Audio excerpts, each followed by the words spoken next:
En avant pour être édifié sur Radio Matania. Voici la prédication. Matania Radio.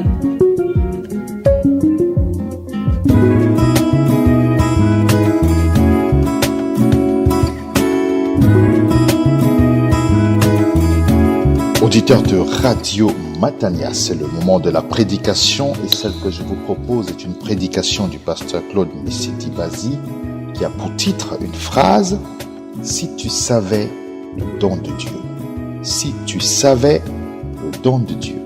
Le texte de référence est celui de Jean chapitre 4, les 42 premiers versets. Jean 4, 1 à 42. Si tu savais le don de Dieu, je ne vous en dis pas plus. Je vous laisse découvrir ce bijou qui vient du Seigneur, d'une richesse certaine. Que le Seigneur vous bénisse et vous enrichisse. Car ses disciples étaient allés à la ville pour acheter des vivres. La femme samaritaine lui dit « Comment, toi qui es juif, me demandes-tu à boire à moi qui suis une samaritaine ?» Les Juifs, en effet, n'ont pas de relation avec les Samaritains. Jésus lui répondit, « Si tu connaissais le don de Dieu, et qui est celui qui te dit, donne-moi à boire, c'est toi qui lui aurais demandé à boire et il t'aurait donné de l'eau vive. Seigneur, lui dit-elle, tu n'as rien pour puiser et le puits est profond. D'où aurais-tu donc cette eau vive? Es-tu plus grand que notre père Jacob, qui nous a donné ce puits et qui en a bu lui-même, ainsi que ses fils et ses troupeaux? Jésus lui répondit, quiconque boit de cette eau aura encore soif. Mais celui qui boira de l'eau que je lui donnerai n'aura jamais soif. Amen. Et l'eau que je lui donnerai deviendra en lui une source d'eau qui jaillira jusque dans la vie éternelle. Amen. La femme lui dit, Seigneur, donne-moi cette eau, afin que je n'ai plus soif et que je ne vienne plus puiser ici. Va, lui dit-il, appelle ton mari et reviens ici. La femme répondit, je n'ai pas de mari. Jésus lui dit, tu as bien fait de dire, je n'ai pas de mari, car tu as eu 5 maris, et celui que tu as maintenant n'est pas ton mari. En cela, tu as dit vrai. Seigneur, lui dit la femme, je vois que tu es prophète. Nos pères ont adoré sur cette montagne, et vous dites, vous, que l'endroit où il faut adorer est à Jérusalem. Femme, lui dit Jésus, crois-moi, l'heure vient où ce ne sera ni sur cette montagne, ni à Jérusalem que vous adorerez le Père. Vous adorez ce que vous ne connaissez pas. Nous adorons ce que nous connaissons, car le salut vient des Juifs. Mais l'heure vient, et c'est maintenant, où les vrais adorateurs adoreront le Père en esprit et en vérité. Amen. Car ce sont de tels adorateurs que le Père recherche. Dieu est esprit, et il faut que ceux qui l'adorent, l'adorent en esprit et en vérité. Amen. La femme lui dit, je sais que le Messie vient, celui qu'on appelle Christ. Quand il sera venu, il nous annoncera tout. Jésus lui dit, je le suis, moi qui te parle. Verset 39. Plusieurs Samaritains de cette ville crurent en Jésus à cause de la parole de la femme qui rendait ce témoignage. Il m'a dit tout ce que j'ai fait. Aussi, quand les Samaritains vinrent à lui, ils prièrent de rester auprès d'eux, et il resta là 2 jours. Ils furent encore beaucoup plus nombreux à croire à cause de sa parole. Et il disait à la femme, ce n'est plus à cause de te dire que nous croyons, car nous l'avons entendu nous-mêmes, et nous savons que c'est vraiment lui, le Sauveur du monde. Amen. Amen. Amen. Amen. Car nous l'avons entendu nous-mêmes, et nous savons que c'est vraiment lui, le Sauveur du monde. Amen. Prions. Notre Père, notre Seigneur, et toi, Saint-Esprit, soit toute la gloire. Amen. Nous sommes des âges à toi. Nous te connaissons parce que tu es venu vers nous et tu t'es fait connaître. Amen. Nous croyons que tu es réellement le sauveur du monde. Amen. Mais l'occasion que tu nous donnes est de l'annoncer aux autres. Ceux qui se cherchent, ceux qui ne te connaissent pas et ceux qui ne sont pas avec toi. Utilise donc ta parole pour les atteindre. Amen. Et que le sauveur du monde réalise dans le cœur des uns et des autres le salut. Amen. Tu as le pouvoir de le faire, comme tu l'as fait pour moi et pour tant d'autres, car tu es le sauveur du monde. Alléluia. Seigneur, glorifie ton nom, attire à toi tous ceux qui sont dans l'obscurité et donne-leur de te croire, de t'accepter et de vivre avec toi. Amen. Tu étais là présent pour la Samaritaine. Tu es présent à cet instant pour ceux qui vont m'écouter. Seigneur, utilise tous les moyens pour les séduire et les convaincre que tu es le sauveur du monde. Amen. Je te rends toute la gloire, car hier tu l'as fait, aujourd'hui tu le feras, et demain tu le feras également, car tu es le même, hier, aujourd'hui et éternellement, le sauveur du monde. Amen. Amen.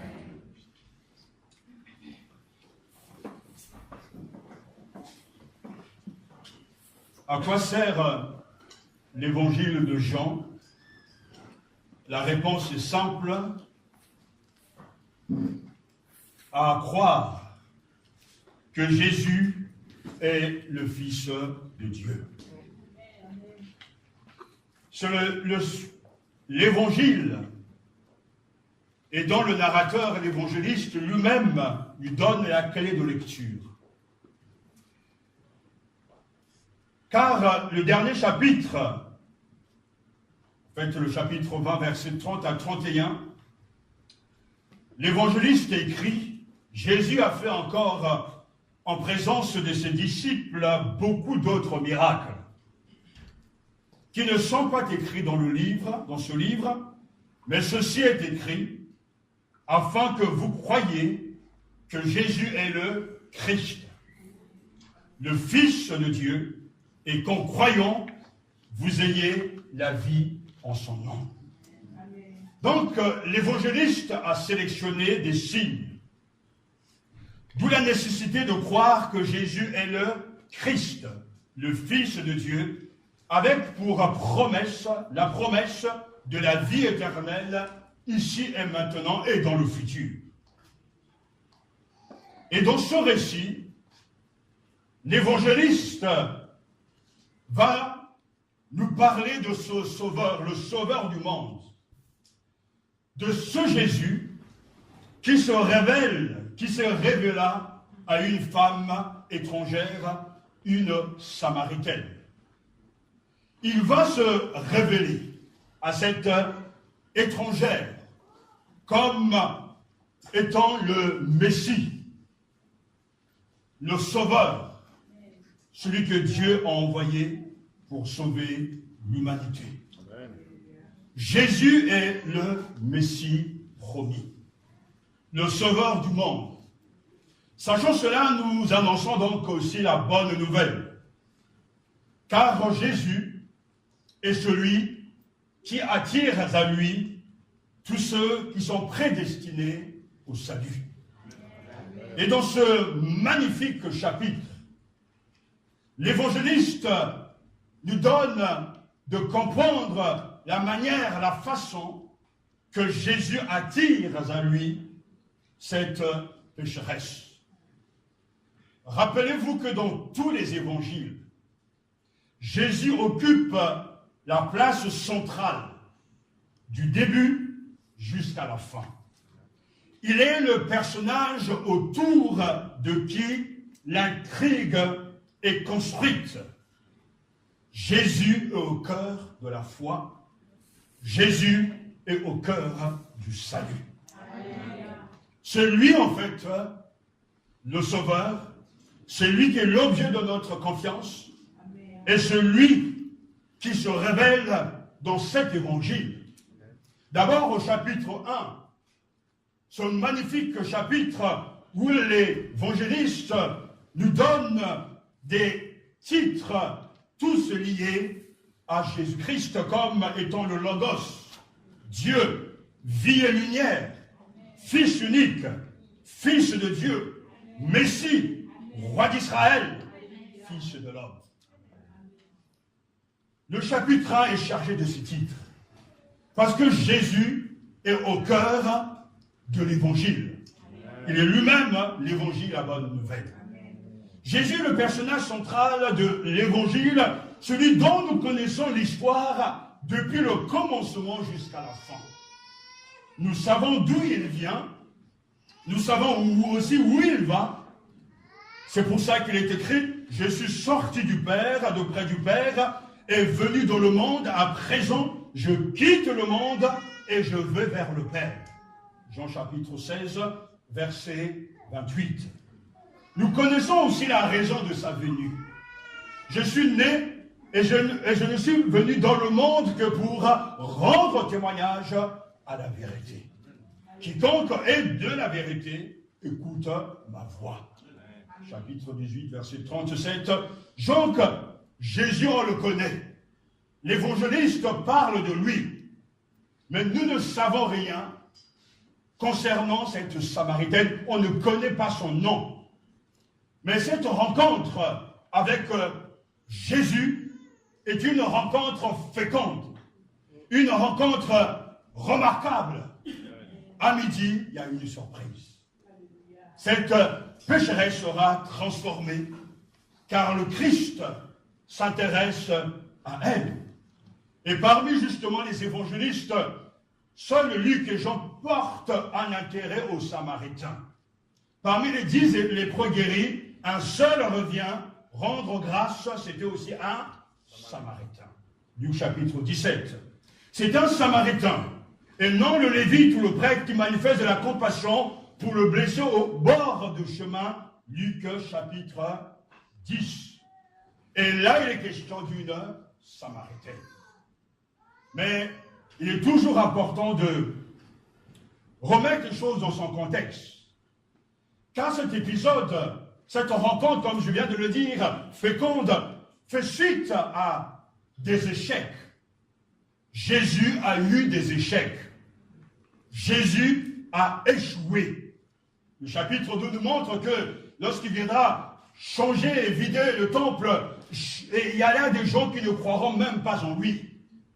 Il dit, le chapitre 2, verset 23-25, certains ne crurent pas en lui. Lui pourtant, le Fils de Dieu. Lorsqu'il va rencontrer au chapitre 3 Nicodème, il va lui dire, tu dois naître de nouveau, parce que si tu ne nais pas d'en haut, tu ne peux pas voir, ni entrer dans le royaume des cieux. Et nous ne savons pas si réellement Nicodème a cru. Mais on le pense qu'il a cru réellement. Mais quand on arrive au chapitre 4, Jésus, au puits, rencontre cette Samaritaine. Et cette rencontre, c'est une rencontre féconde, parce que cette femme va recevoir le Christ, va devenir une évangéliste. Et par son témoignage, d'autres seront attirés au Seigneur. Amen. Ne savez-vous pas, et vous le savez, Jésus, la Bible nous dit qu'il est allé vers les siens, mais les siens ne l'ont pas reçu. Mais à tous ceux qui l'ont reçu, il a donné le pouvoir de devenir enfant de Dieu. Jean chapitre 1. Mais cet épisode est remarquable, parce que d'abord, il faut commencer par ce contexte qui doit nous interpeller. Le Seigneur sut que les pharisiens avaient appris qu'il faisait et baptisait plus de disciples que Jean, mais ce n'était pas lui, c'était ses disciples. Alors il quitta la Judée et repartit pour la Galilée, et le verset 4 nous dit, « Or il fallait qu'il traverse la Samarie. » Cette mention est très importante pour nous. car le mot grec utilisé sudéi, c'est-à-dire c'est une nécessité, une sainte obligation en quelque sorte, c'est la volonté de Dieu que Jésus devait traverser la Samarie. C'était là donc la volonté du Seigneur de nous préparer à cette rencontre féconde. C'est une précision digne de notre intérêt, car les choses n'arrivent jamais par hasard. Jésus est le maître des circonstances, et il provoque des circonstances si nécessaires pour sauver l'âme de celui qui est destiné au salut. Amen. Il fallait qu'il traverse la Samarie. Et là, voilà deux personnages que tout sépare. L'origine géographique, le sexe, la religion, tout les sépare, mais pourtant, quand Jésus se présente, Jésus est là au puits, il est fatigué, il a soif, c'est cet élément qui va déclencher cette conversation qui portera beaucoup de fruits. C'est une nécessité. Ensuite, tout cela se passe au puits de Jacob. Et entre parenthèses, le puits est le lieu verdoyant qui symbolise la vie. C'est l'espace privilégié des rencontres amoureuses. Dans l'Ancien Testament, c'est là aussi qu'Isaac, Jacob et qui, Moïse ont tous rencontré leur fiancé, toujours autour d'un puits. Alors, il ne s'agit pas ici maintenant d'un mariage spirituel, mais ça montre bien qu'il y a bien là un symbole, et nous sommes autour du puits de Jacob, et vous pourrez lire ces récits donc dans Genèse chapitre 24, 29, et Exode chapitre 15. Au puits arrive une femme, nous dit le texte, une femme de Samarie, vint puiser de l'eau. Jésus lui dit, donne-moi à boire. Mais auparavant, le Jésus qui se présente est un Jésus humain, 100% humain. Il est fatigué, nous dit le texte, à cause du voyage. Jésus était fatigué. Et Jésus avait soif. Jésus, fatigué du voyage, était assis au bord du puits. C'était environ la 6e heure, c'est-à-dire midi. Et alors vint cette femme, cette Samaritaine, et Jésus lui demande à boire. Verset 7, donne-moi à boire, car ses disciples, nous dit le verset 8, étaient allés à la ville pour acheter des vivres. La femme samaritaine lui dit, comment toi, qui es juif, me demandes-tu à boire à moi, qui suis une Samaritaine? Et Jésus lui répondra, si tu savais le don de Dieu, et qui est celui qui te dit, donne-moi à boire? C'est toi qui l'aurais prié, et il t'aurait donné de l'eau vive. La parole est devenue chair. Elle a habité parmi nous. Il dit Jean chapitre 1, verset 14. Le Christ donc, qui se trouve au puits de Jacob, est la manifestation, la réalité de cette parole qui est devenue chair. Jésus est devenu un être humain. Et il porte en lui les faiblesses de la nature humaine, la fatigue, l'épuisement, mais aussi la soif. Il n'est pas question de là de dire qu'il porte en lui donc les faiblesses de la chair humaine, du péché, non, car le Christ est sans péché. Amen. Mais le Christ a donc accepté la finitude, le corps humain, et avec en tout cas ses difficultés et aussi ses incompréhensions. Et Jésus qui est ici, voici l'homme, le Christ fatigué et assoiffé. Face à la femme venue puiser de l'eau, Jésus apparaît même dans un état de fragilité, exceptionnellement demandeur d'une faveur pour lui-même. Donne-moi à boire. D'habitude, c'est les autres qui demandent ces faveurs, qui lui demandent l'aide. Et Jésus est toujours présent. Mais là, c'est Jésus qui a besoin d'aide. Et il demande l'aide auprès d'une pécheresse. merveilleux sauveur. Amen. Il est réellement l'ami des pécheurs. Amen.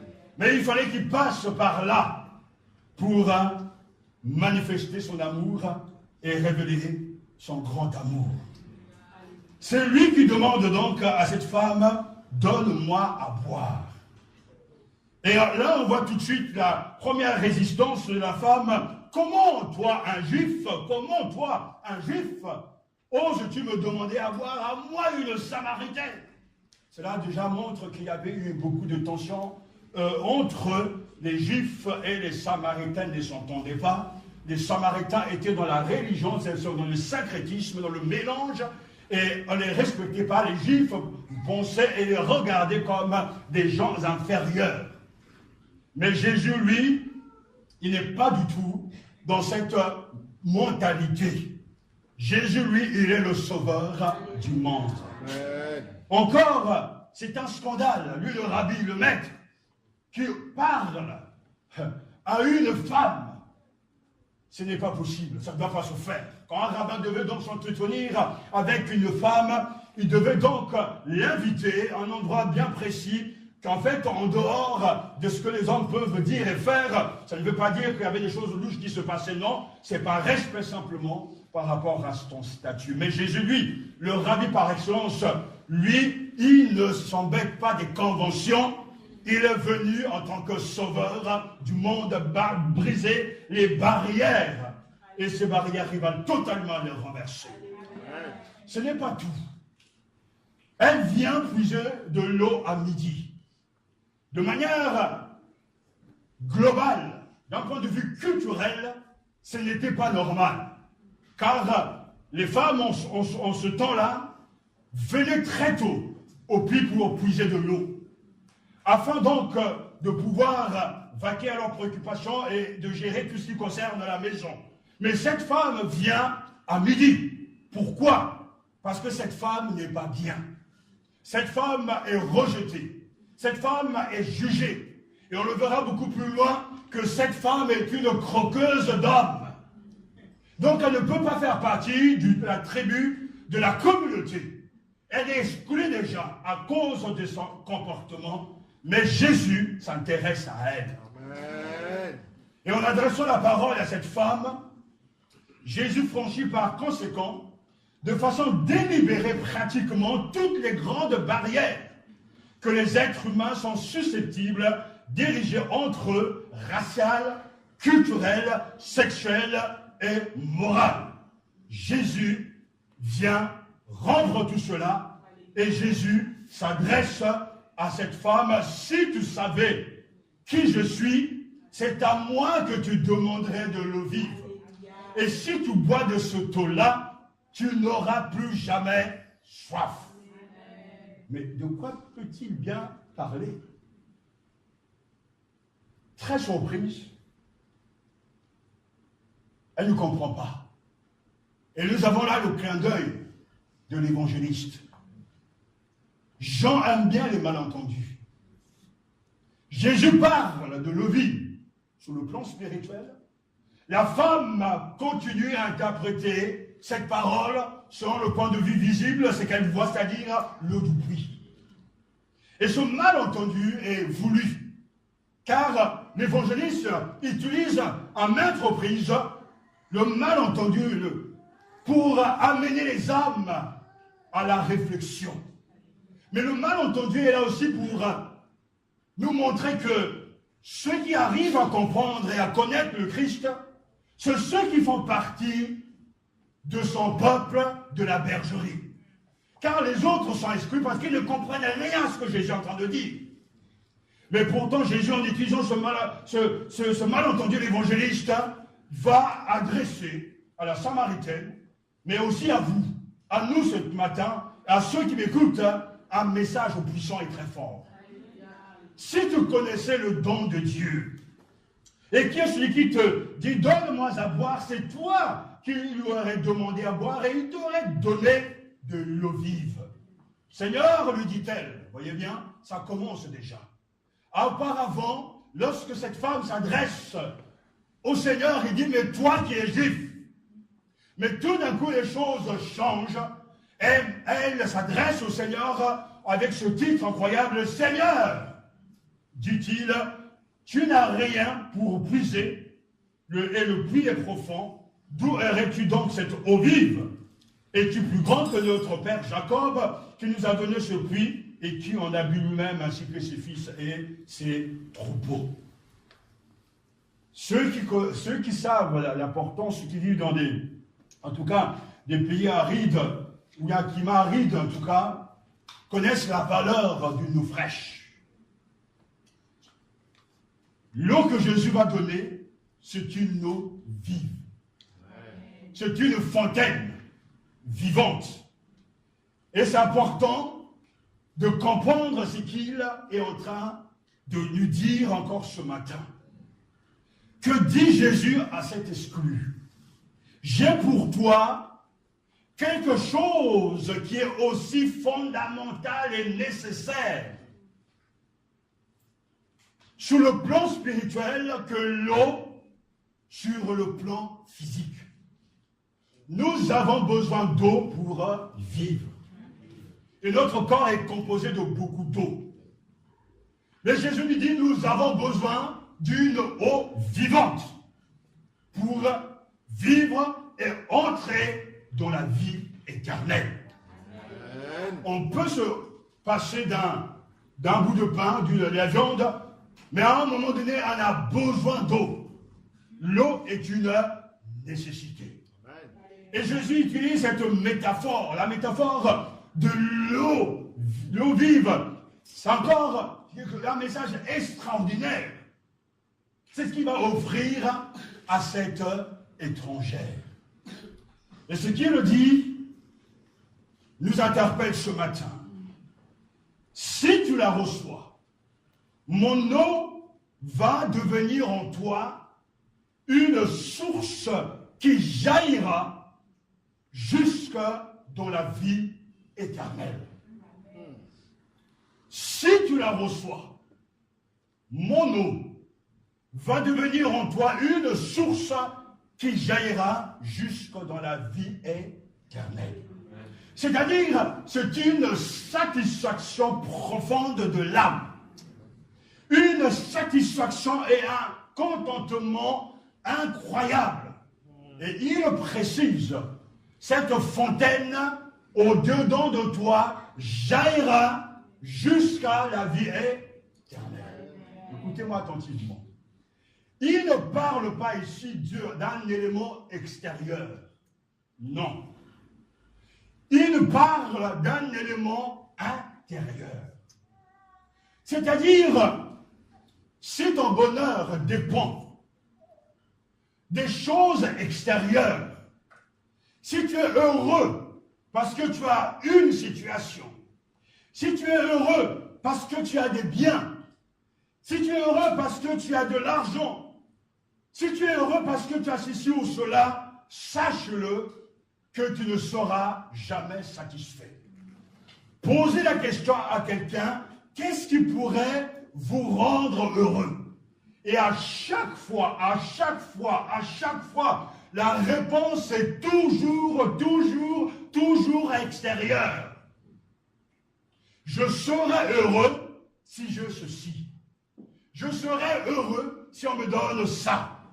Je serai bien si je cela et ceci et cela. Jésus lui dit, la grâce, le don qu'il offre, n'a rien à voir avec les choses extérieures. Il parle d'une source intérieure qui jaillira au point que tu seras totalement satisfait.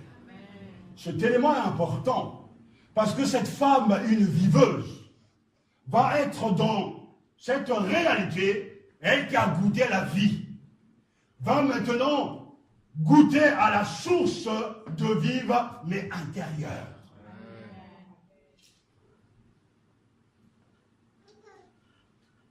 Jésus dit, si tu savais le don de Dieu, je peux te donner cette eau vive. Je peux mettre cette source en toi. je peux te donner et te procurer une satisfaction totale et inimaginable. Et ton être n'aura besoin de rien. Rien à l'extérieur de nous ne peut réellement étancher la soif profonde qui nous habite. Rien. Le seul obstacle qui nous empêche véritablement d'entendre les paroles de Jésus, c'est notre incapacité, l'incapacité de reconnaître la soif qui nous habite. Nous ne sommes pas conscients que nous avons soif, nous avons besoin de Jésus. Parce que nous sommes, je dirais, les gens cherchent une totale satisfaction dans les choses extérieures. Il y a des gens qui passent d'un homme à un homme, d'une femme à une femme, et maintenant c'est de femme à femme et d'homme à homme, pensant que le plaisir sexuel pourra satisfaire leur être intérieur. Jadis qu'on évangélisait, parmi les posteurs, je me souviens, apportant l'évangile à cette prostituée et cherchant à comprendre pourquoi elle était là. Mais elle m'avait répondu, je cherche, je veux de l'amour. Mais on peut changer de partenaire, on peut multiplier les conquêtes, mais ces choses extérieures ne pourront jamais satisfaire l'être intérieur. Amen. Vous pouvez aussi vous marier et penser que le mariage vous conduira à une vie remarquable, une vie de bonheur, une vie remplie. Béni soit Dieu parce que le mariage venant de Dieu, béni par Dieu, est réellement un oasis de bonheur. Mais l'autre ne pourra jamais satisfaire votre désir intérieur, cette aspiration profonde des choses de Dieu. Et nous avons tant de témoignages. Des gens qui ont eu, comme ce tennisman Boris Becker a déclaré, j'avais remporté 2 fois Wimbledon. Une fois en tant que plus jeune joueur, j'étais riche. Je possédais tous les biens matériels dont j'avais besoin. C'est la veille, rengaine des vedettes de cinéma et de pop stars qui se suicident. Elles ont beau tout avoir, mais pourtant, ça ne va pas. Jésus est en train de nous dire que non, rien à l'extérieur de nous ne peut réellement étancher la soif profonde qui nous habite. Tu cherches le bonheur, tu cherches tes acquis dans ces choses-là, le travail, tu te dépenses à fond pour toi et pour ton patron, mais tu ne seras jamais satisfait. Amen. Tout le monde adore quelque chose. Tout ce que nous choisissons, c'est l'objet de notre adoration. Cette femme, pour elle, c'était une vie complètement irrésolue, une vie de péché, une vie à la recherche des hommes, mais pourtant, elle n'est pas bien. Elle a tout perdu, mais cette femme va rencontrer le Sauveur du monde. Nous ignorons souvent notre soif, et je dis tout à l'heure parce que nous pensons réussir à réaliser nos projets. Nous ne sommes pas conscients que ce n'est pas ça. Il faut être dans un état de crise, de tension, de difficulté pour se rendre compte que nous nous manquons quelque chose. Quand il n'y a plus de nourriture, quand il n'y a plus d'eau potable, alors tu te rends compte qu'il te manque quelque chose. Quand après avoir tout fait, dans ta maison, au travail, au lycée, au collège, à l'université, et que pourtant au fond de toi ça ne va pas, c'est que là réellement c'est un appel intérieur pour te dire qu'il te manque quelque chose. Même après avoir cru en Jésus, et que tu décides de le suivre, tu viens à l'église, tu lis ta Bible, tu pries à la maison, tu pries même dans le cadre de l'église, mais au fond de toi, il y a un manque de totale satisfaction, alors sache-le, il te manque quelque chose. Parce que l'endroit où il faut commencer à annoncer l'évangile n'est pas à l'extérieur, mais à l'intérieur. Les incroyants sont au milieu de nous. Mais ces gens croient en Jésus, comme Nicodème croyait. mais pourtant il n'était pas né de nouveau. Lorsque tu n'es pas joyeux d'une joie qui dure, qui persiste et qui te permet de continuer à suivre le Christ, il te manque quelque chose. Ce matin, que le Saint-Esprit te donne d'être conscient de ton besoin, de cette eau vive. Et ce message ne s'adresse pas à des pécheurs uniquement, non. Ce message s'adresse à des croyants sincères, mais qui ne sont pas dans l'épanouissement spirituel, dans la joie d'être sauvés. Nous ignorons notre soif parce que nous cherchons autre chose. On nous fait croire qu'il faut chercher ça, il faut chercher cela, etc. Et le monde propose un éventail de choses qu'il nous faut absolument posséder pour que nous soyons satisfaits. Mais même si vous avez tout l'or du monde, même si vous avez tous les trésors de l'Égypte, rien ne pourra satisfaire ton âme, sauf une eau vive que seul Jésus, le Sauveur du monde, peut et veut te donner. Amen. La femme venue au puits est loin de telles illusions. Et elle se sent irrésistiblement attirée par le Sauveur du monde. Elle réagit immédiatement. Mais qu'est-ce que cette eau me donnerais-tu? Verset 15. Donne-moi des seaux. Donne-moi des seaux. Seigneur, donne-moi afin que je n'ai plus soif et que je ne vienne plus puiser ici. Elle reste toujours dans le malentendu, à l'état justement terrestre humain, alors que Jésus lui parle de cette eau vive. La réponse de Jésus dans ces mots est très claire. Si tu savais le don de Dieu, et qui est celui qui te dit, donne-moi à boire? C'est toi qui l'aurais demandé, il t'aura donné de l'eau vive. Quel sauveur remarquable. L'intérêt se déplace du puits matériel vers justement cet homme. Jésus est lui, celui qui donne et qui offre l'eau vive, une eau vive. Et dans ce dialogue, quelque chose va se manifester, quelque chose va se réaliser. Et il dit, quiconque boit de cette eau aura soif à nouveau, mais qui boira de l'eau que je lui donnerai n'aura plus jamais soif.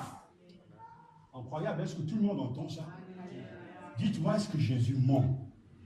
Il dit, quiconque boit de cette eau-là qui est là, le puits, aura encore soif. C'est normal. Mais qui boira de l'eau que je lui donnerai n'aura plus jamais soif.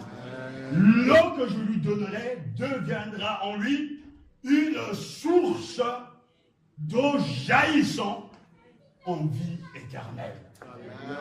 C'est une eau continue, une fontaine vivante et qui ne se ratera jamais.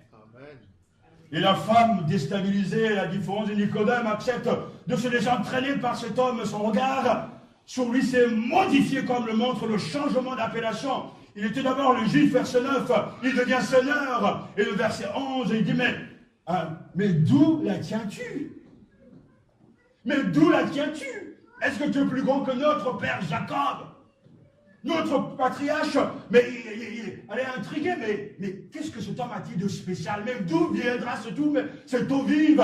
Mais d'où la tiens-tu? Peux-tu être plus grand que notre père Jacob, qui lui-même a bu de cette eau et qui l'a fait boire à ses enfants? Jésus lui répondit, quiconque boit de cette eau aura encore soif. Et le verset 15, la femme lui dit, Seigneur, donne-moi cette eau afin que je n'ai plus soif et que je ne vienne plus puiser ici. Ah, Seigneur. Évite-moi ces va-et-vient. Donne-moi de cette eau que j'ai mon stock d'eau vive. Dans la maison, je ne sors plus. Et je ne veux que boire à gogo. Mais dans ce que Jésus dit à la femme, à cette pécheresse, il anticipe le futur. Il dit bien, l'eau que je lui donnerai au futur, deviendra une source vivante. Donc le narrateur nous projette, nous donne la clé justement de comprendre de cette eau, c'est quoi? Qu'est-ce que Jésus va donner à cette femme? Qu'est-ce que cette eau vivante, cette eau vive? Jésus utilise ce symbolisme pour nous parler du Saint-Esprit, qui est ce don de Dieu et cette eau vive. Sachez aussi que ce passage a conduit beaucoup de commentateurs et a poussé à beaucoup d'exégèses. Certains pensent que ce don que Jésus offre, c'est la loi, c'est la révélation de lui-même. Mais de manière, en suivant la pensée de l'auteur, l'eau vive, c'est le don du Saint-Esprit. Pourquoi? Je ne vais pas vous donner tous les éléments de l'exégèse ici, de l'interprétation, mais beaucoup plus loin dans cet évangile, Jean chapitre 7, versets 37 à 39, Jésus, le dernier jour, le grand jour de la fête, Jésus debout s'écria, « Si quelqu'un a soif, qu'il vienne à moi et qu'il boive. Celui qui croit en moi, des fleuves de vie couleront de son sein, comme dit l'Écriture. » Il dit cela de l'Esprit qu'allait recevoir ceux qui croiraient en lui. Car l'Esprit n'était pas encore donné. Parce que Jésus n'avait pas encore été glorifié. C'est très important. L'eau que je veux lui donner, dira Jésus à cette femme, deviendra en lui ou en toi une source qui jaillira jusqu'à dans la vie éternelle. Et Jésus invite le dernier jour du sabbat, de la fête, si quelqu'un a soif, qu'est-ce qu'il doit faire? Il doit venir à Jésus. Il doit boire. Celui qui croit en moi, alléluia, des fleuves de vie couleront de son sein, comme dit l'Écriture. Et il précise, donc l'évangéliste, il dit cela de l'Esprit qui, donc l'Esprit qui allait recevoir ceux qui croiraient en lui. Le Seigneur est en train de dire que le Saint-Esprit est cette fontaine qui, au-dedans de nous, va jaillir, va inonder notre âme.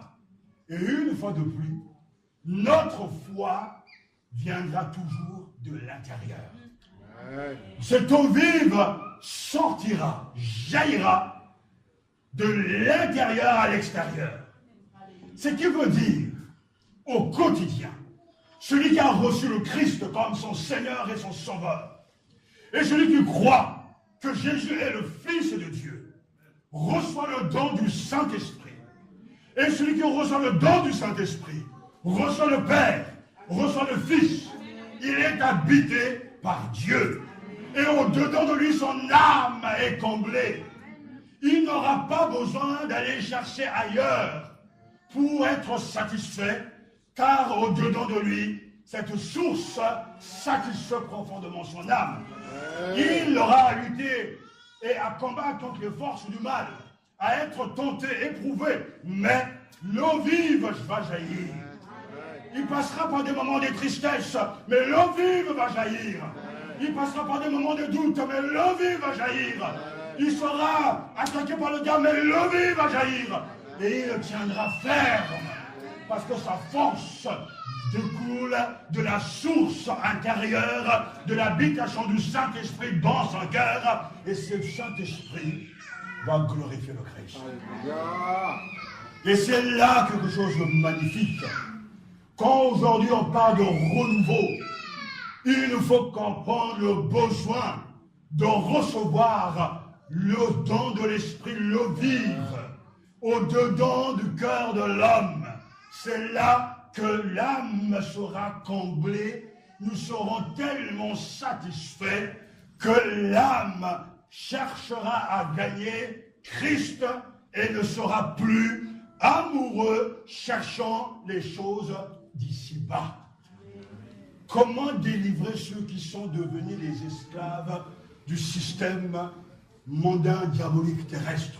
Comment aider ceux qui continuent à chercher les choses et les biens de ce monde, ceux qui convoitent les trésors de l'Égypte?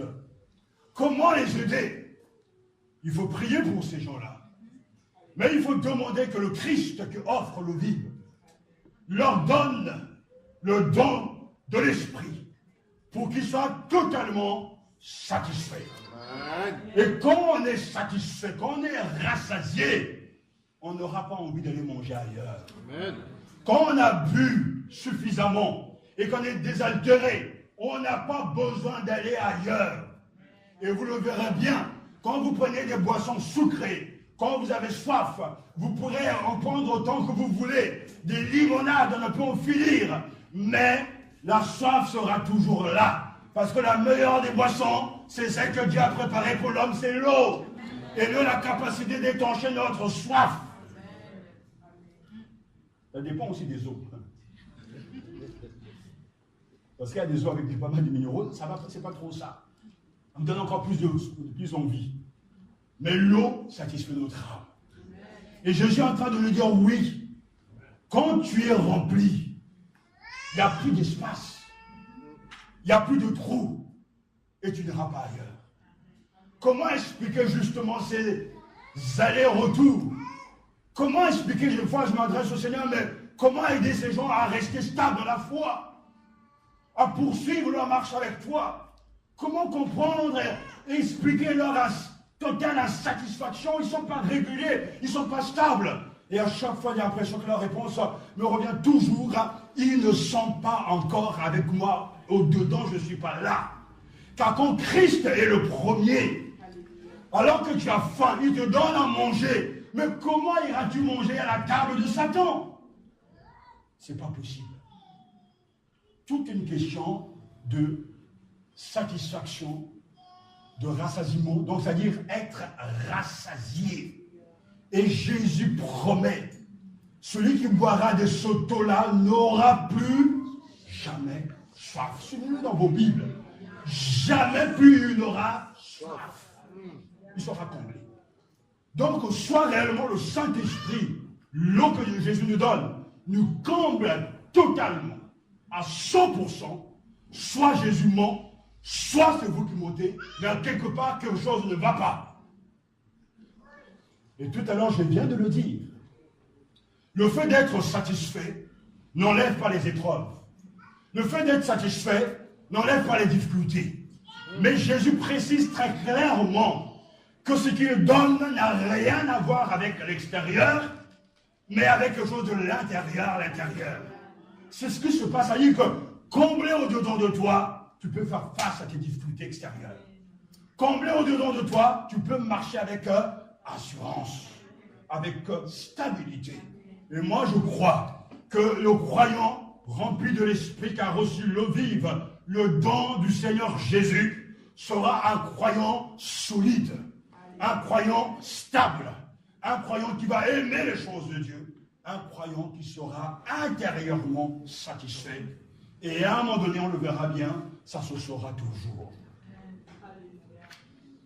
Il fallait qu'il passe par là, pour cette femme.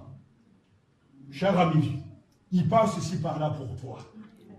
Le même Seigneur, le même Sauveur, le Sauveur du monde. Alors la femme, la pécheresse, la Samaritaine, pose la vraie question, mais comment? Mais tant qu'on utilise à parler de la chose, mais comment? Et Jésus va lui répondre. Et ce qui est intéressant, parce que c'est une vraie conversion que nous avons là. À partir du verset 16 à 19, il lui dit, va, appelle ton mari et reviens ici. La femme lui répondit, je n'ai pas de mari.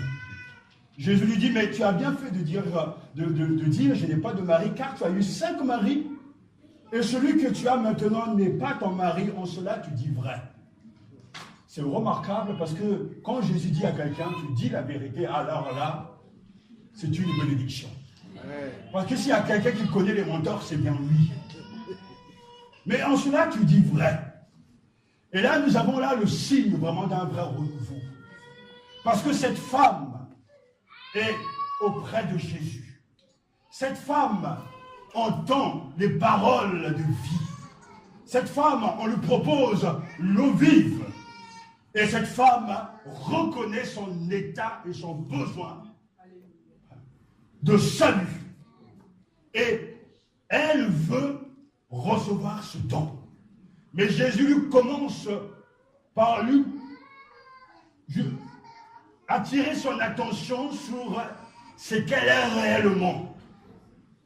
Et elle est une pécheresse, une croqueuse d'hommes. 5 maris plus 1. Mais Jésus veut lui faire comprendre. Jésus veut faire comprendre à cette femme que l'eau vive ne peut jaillir que dans un cœur pur. Alléluia. Toi qui as vécu cette vie, je ne te rejette pas. Toi qui mènes cette vie, je ne te rejette pas. Mais va chercher ton mari. Il commence à expliquer, mais je n'ai pas de mari.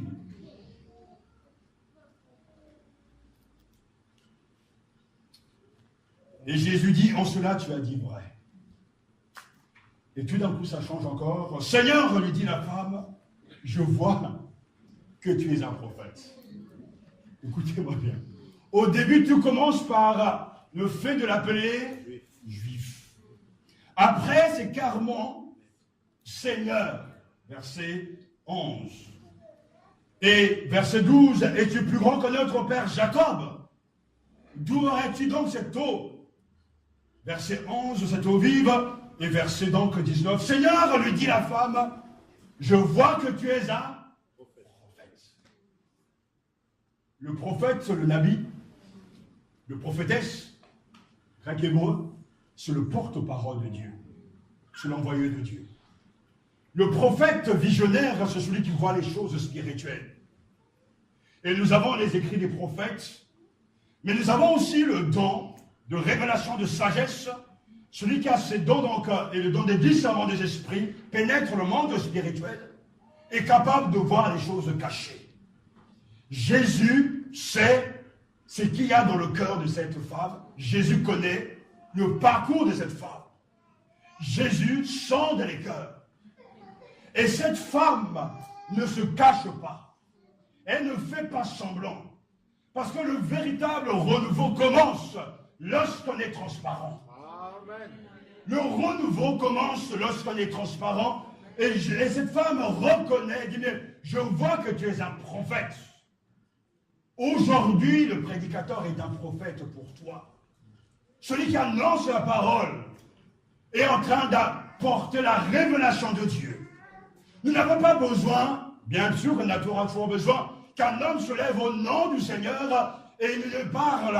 Voilà, le Seigneur m'a montré ceci, le Seigneur m'a montré cela. Je vois ta vie, tu dois changer ceci, tu dois changer cela. Cela est nécessaire et est une bénédiction pour l'Église, parce que parmi les dons spirituels, nous avons aussi le don de prophétie. Mais la parole de Dieu est une parole prophétique. Quand Dieu parle en révélant sa volonté, tout le monde ce matin sait ce qu'il doit changer.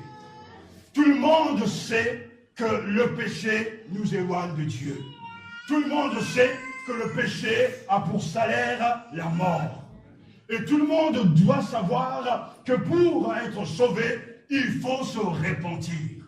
Et la repentance veut dire changement total de vie. Et avant de le faire, la Samaritaine, face au Seigneur, le Sauveur du monde, le prophète, reconnaît quelle est cette femme-là. Alors quand on pointe du doigt, tu es un pécheur, arrête de te justifier. Quand on te dit que tu es un voleur, arrête de te justifier. Quand on te dit que tu es un tricheur, arrête de te justifier. Quand on te dit que tu es un calomniateur, arrête de te justifier. Quand la Bible te dit que tu es un égoïste, arrête de te justifier. Accepte ton état, car tu dois être transparent devant Dieu. Après tant d'années dans le ministère, je suis vraiment épuisé parce que les gens ne cessent pas de se justifier, même quand ils ont tort. Ils trouveront toujours une excuse, on le voit partout, même dans le monde, dans les médias. C'est que des excuses, je n'ai pas, c'est pas ce que je voulais faire, c'est pas là mon intention, mais quand tu as menti, point. Il n'y a pas d'autre parade.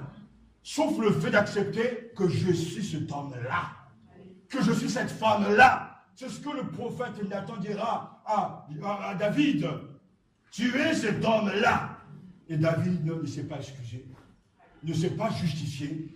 Il s'est mis à genoux, il se répandit et Dieu lui a fait grâce. Amen. Beaucoup de gens ne comprennent pas ce que la véritable, en tout cas, conversion, la repentance.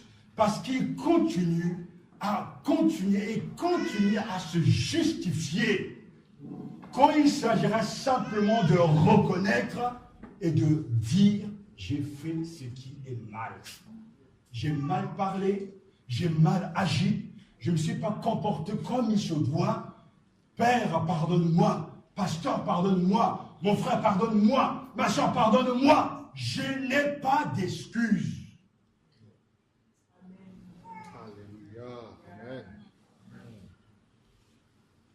Cette Samaritaine, pour nous, on l'aura rejetée dans cette église, comme dans d'autres églises. C'est elle qui vient, mais tu connais sa vie. Elle fatigue les hommes. Elle épuise les hommes. Les hommes, c'est comme un mouchoir en papier. Elle prend, elle en jette. C'est sa vie. Et on sait que même dans le cas de l'église, les gens ont le don de culpabiliser, de juger, de condamner, comme s'ils étaient Dieu. Au lieu qu'ils accueillent les pécheurs, parce qu'ils sont déjà dans un état dégradé, un état de souffrance, ils les jugent. Il y a des choses que nous partageons, mon épouse et moi, avec des gens qu'on ne pourra jamais dire aux gens. Parce que quand quelqu'un vous dit des choses intimes, vous ne pouvez jamais les répéter aux autres. Car sinon, c'est les détruire à nouveau. Mais il y a des gens, ils disent tout, n'importe quoi, tout ce qu'on leur parle à la tête, c'est comme des gens stupides qui n'ont pas de raisonnement, pas de retenue. Et ils le jugent. Ah, tu connais sa vie? Tu sais, elle m'a dit ceci, elle m'a dit cela, et tu connais comment elle a vécu? Ah, si tu connaissais son passé, oh là là, elle n'ira jamais au ciel. Et malheur pour toi, elle ira au ciel. Quand le sauveur du monde arrive, c'est pour elle. Et c'est ce qui se passe. Que le Seigneur nous aide à rejeter l'esprit de jugement et de condamnation. Parce que dans la culture, dans l'ambiance, les barrières sont déjà érigées. Oui, on ne peut pas parler à une Samaritaine. On ne peut pas, dans la journée, parler à midi. En plus, parler avec une pécheresse. Et on le verra à un autre moment. Quand les disciples arrivent, ils sont en train de voir le Seigneur en train de parler avec une femme à midi au puits. Oh, qu'est-ce qui se passe là-bas, Jésus? Qu'est-ce que tu fais avec cette femme? Une Samaritaine? Oh là, oh là là là là là là.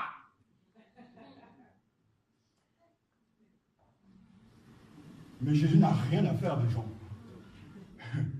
Heureusement pour nous, parce que lui, il est préoccupé par le salut de l'âme. Et je sais que Jésus a connu les médisances, les ricanements, les moqueries. Est-ce qu'il est vraiment le Fils de Dieu, celui-là? Mais est-ce qu'il ne voit pas qui est cette femme? Mais Jésus n'a rien à faire. Lui, il est rempli d'amour, de compassion. Il est venu sur la terre pour chercher et sauver ceux qui étaient perdus. Et cette femme est perdue. Chers amis, nous voulons accueillir dans l'église de Matania des gens qui sont perdus. Et si tu fais partie de ceux qui sont perdus et tu l'es peut-être ce matin, alors sache-le, nous t'accueillerons. Nous te prendrons avec nous pour te parler de Jésus. Et que Jésus soit ton ami. Mais si quelqu'un vient te juger, quelqu'un vient te pointer du doigt, viens le dire à moi et ma femme, on va s'occuper de cette personne. On n'a pas le droit de rejeter les âmes qui cherchent Jésus. On n'a pas besoin de faire passer un message satanique. Bon, tu sais. Satan, non, on ne veut pas de toi. Cette pécheresse, Dieu la cherche. Alléluia. Il fallait qu'il passe par la Samarie. Mais pour qui? Mais pour elle.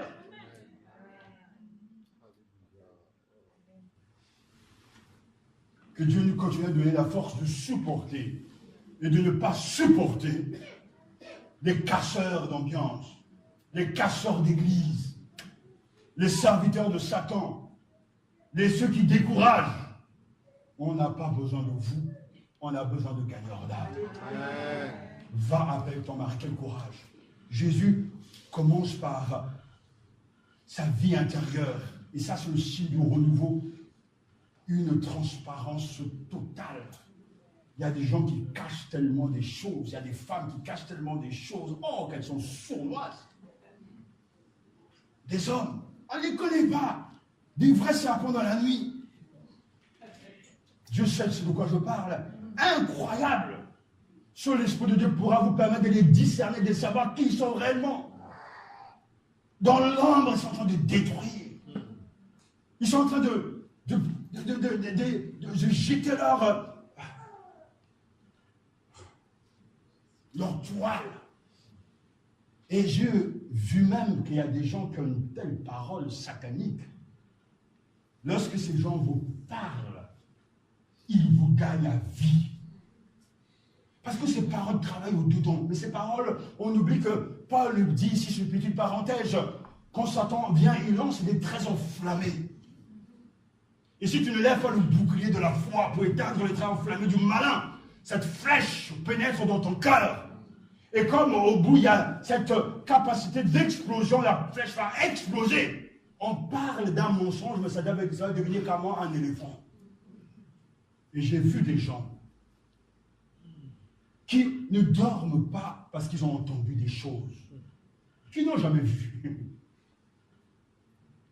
Parce que le mensonge de Satan a pénétré leur cœur. Sachez-le, Satan est à l'heure. Et son but, c'est de vous détourner de la vérité, de Jésus-Christ. Mais si tu veux gagner le ciel, et aller au ciel, il te faut être transparent à la volonté de Dieu. Je vois que tu es un prophète. S'exclama la Samaritaine quand Jésus lui révèle une partie de sa vie. C'est qu'une partie de sa vie. Et c'est là où Jésus est en train de te dire, le renouveau, être dans le renouveau, c'est se rendre transparent au Christ, qui connaît notre cœur, nos désirs, nos adhésions et nos aversions. Que Dieu accorde à ceux qui ne le connaissent pas un esprit de supplication et de grâce. Amen. Et que le cœur soit attendri. Le cœur soit séduit. Seigneur, je reconnais que je suis un pécheur. Je reconnais que je suis cette femme-là qui fait semblant avec son mari. Je reconnais que je suis cet homme-là qui fait semblant avec son époux. Je reconnais que je suis cet enfant qui fait semblant avec ses parents.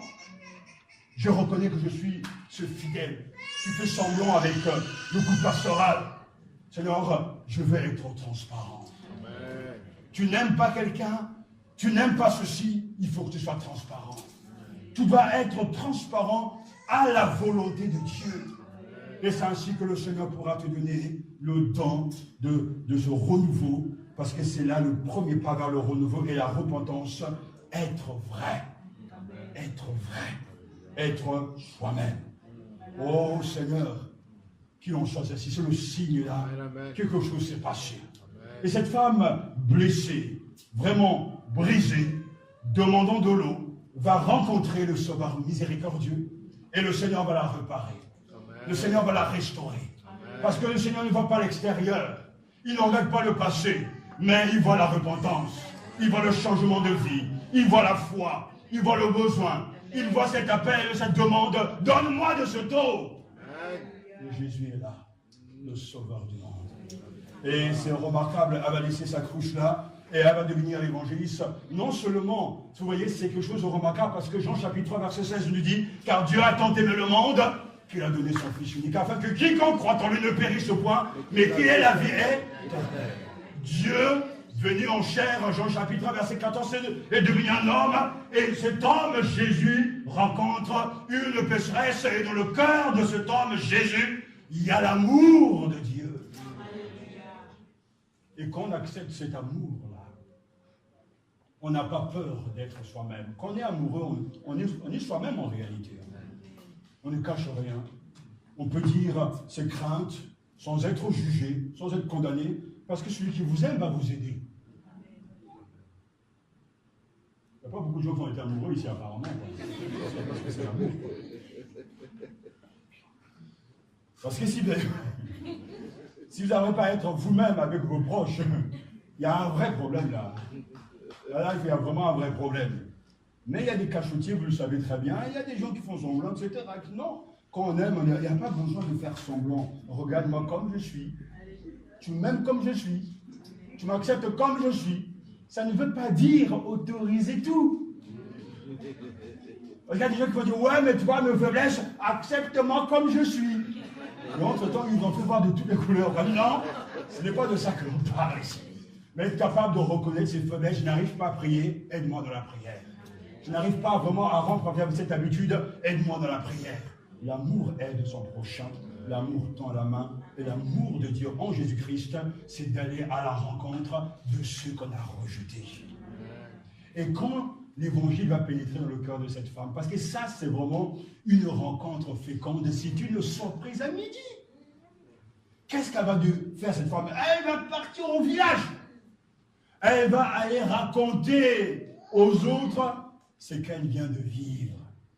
Plusieurs Samaritains de cette ville crurent en Jésus à cause de la parole de la femme qui rendait ce témoignage. Il m'a dit tout ce que j'ai fait. Ah, ça c'est magnifique ça. Mais on te connaissait toi, mais tu n'étais pas la femme avec 6 hommes. Oui, c'est bien moi. Mais j'ai rencontré quelqu'un qui m'a dit tout ce que j'ai fait. Et ça ne pose plus de problème parce que je suis pardonné. Est-ce que vous comprenez cette nuance-là? Parce que jadis, elle était rejetée, jugée, condamnée. Elle devait donc se cacher, se défiler, raser les murs, se pointer à midi au puits. Mais en rencontrant le Christ, tout est transparent. La grâce, l'amour entre dans son cœur. Elle repart au village. Regardez-moi. Il m'a dit tout ce que j'ai fait. Je suis sûr qu'il y a du blé. Prends le camion, je vais qu'est-ce qu'elle a? C'est quelqu'un qui est libéré du poids de ses péchés. Plus de condamnation. Elle est libre. Se sentir aimée. Ça appartient au Seigneur. Elle va se rendre au village, elle va témoigner. Il m'a dit tout ce que j'ai fait. Aussi, quand les Samaritains vinrent à lui, il pria de rester auprès d'eux et il restait là 2 jours. Alléluia. Jésus allait vers les siens ne l'ont pas reçu. Il est séparé en train de pleurer. Oh Père, personne ne m'aime. Non, Jésus alla en Samarie.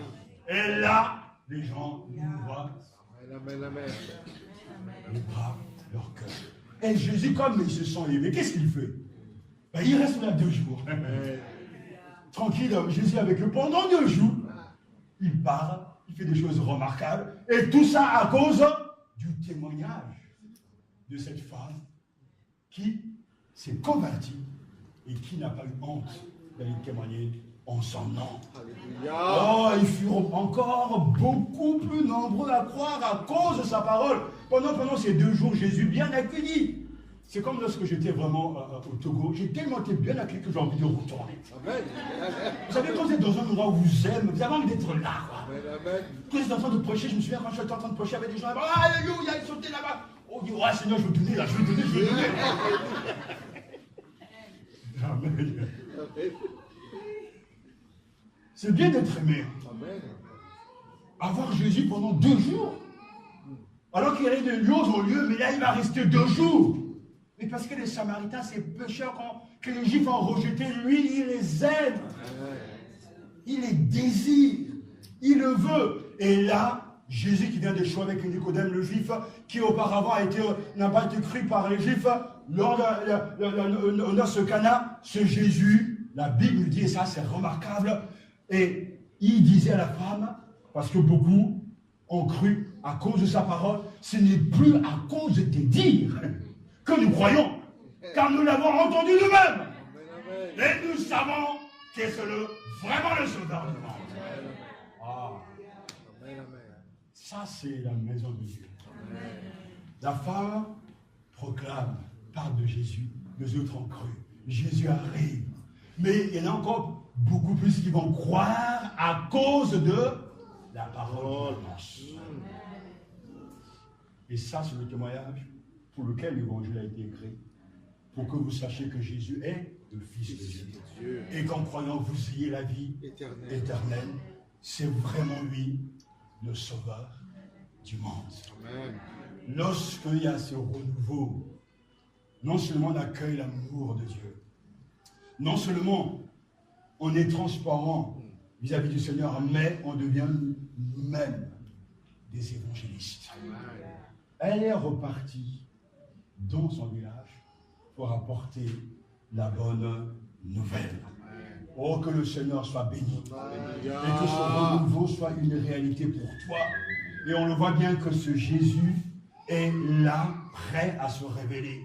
Cette femme avait commencé avec ce titre juif, ensuite Seigneur, après plus grand que notre père Jacob, ensuite prophète, ensuite Christ, et on arrive même jusqu'au Sauveur du monde. Là, c'est vraiment la totale. Alléluia. Elle est réellement convertie. Et nous avons là les signes d'un renouveau. Accepte ce matin de croire, quel que soit ton état, que Dieu t'aime. Dieu t'aime comme tu es. Il t'aime comme tu es. Peut-être qu'on t'a jugé, et on te juge encore. Peut-être qu'on te condamne, et on va encore te condamner. Mais ferme tes oreilles à ces paroles et reçois le don le plus important de ton renouveau. Dieu t'aime. Alléluia. Comme tu es tel que tu es, il t'aime et il te veut comme tu es. Il te prendra blessé, brisé, dans le but de te réparer, de te restaurer. Il te parlera du problème majeur de l'être humain, le péché, mais pas pour te laisser dans la prison dans ce péché, mais pour qu'il t'accorde son pardon. Et quand tu seras pardonné, reconstruit avec lui, transparent devant lui, tu recevras la fontaine de vie. Une eau qui ne s'arrêtera pas et qui coulera en toi jusqu'à ton entrée dans la gloire éternelle.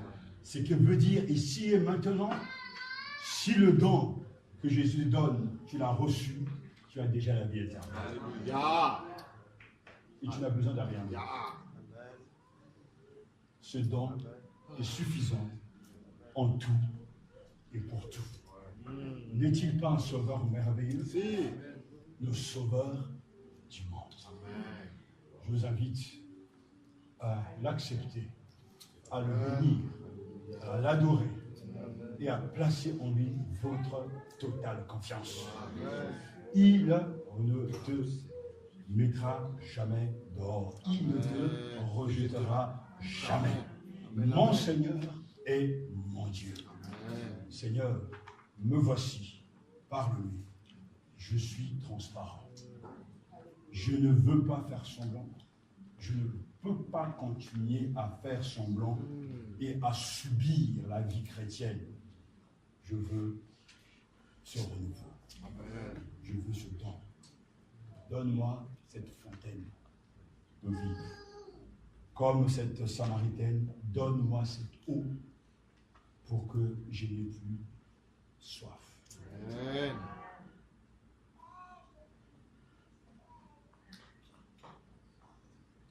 Restons dans un esprit de prière.